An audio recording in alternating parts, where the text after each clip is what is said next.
ঘটনাটো কেনেধৰণে সংঘটিত হৈছে আমিতো গম পোৱা নাই। যেতিয়া আমি খবৰ পাইছোঁ, ৰাইজে আমাক ফোন কৰি জনাইছে যে এনেকৈ ঘটনা এটা হৈছে, মানুহে যে পৰি আছে।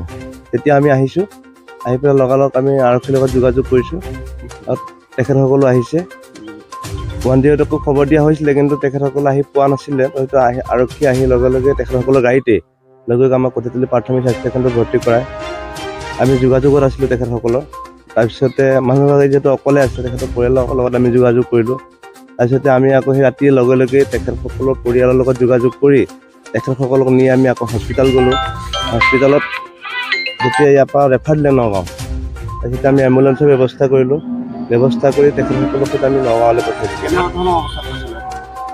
আমি তেখেতক পৰি থকা অৱস্থাতে পাইছোঁ। আমি ডিঙিত আঘাতৰ চিন দেখিছোঁ। তাৰপিছত তেখেতক আমাৰ কঠিয়াতলী প্ৰাথমিক স্বাস্থ্যকেন্দ্ৰৰ পৰা নগাঁও চিকিৎসা মহাবিদ্যালয়লৈ তেখেতক প্ৰেৰণ কৰিছে। আমি পঠাই কৰি দি গুচি আহিছোঁ। কিহৰ বাবে হোৱা বুলি ভাবে একচুৱেলি গম নাপাম, কাৰণ মহিলাগৰাকীৰ বয়সটো হৈছেই। কাৰণ তেখেতৰ ইতিমধ্যে জীয়ৰীও বিয়া হৈ গৈছে, স্বামীৰ মৃত্যু ঘটিছে। বয়স 50ৰ হয়, 2-1 বছৰ বেছি হ'ব, নহ'লে 2-1 বছৰ কম হ'ব।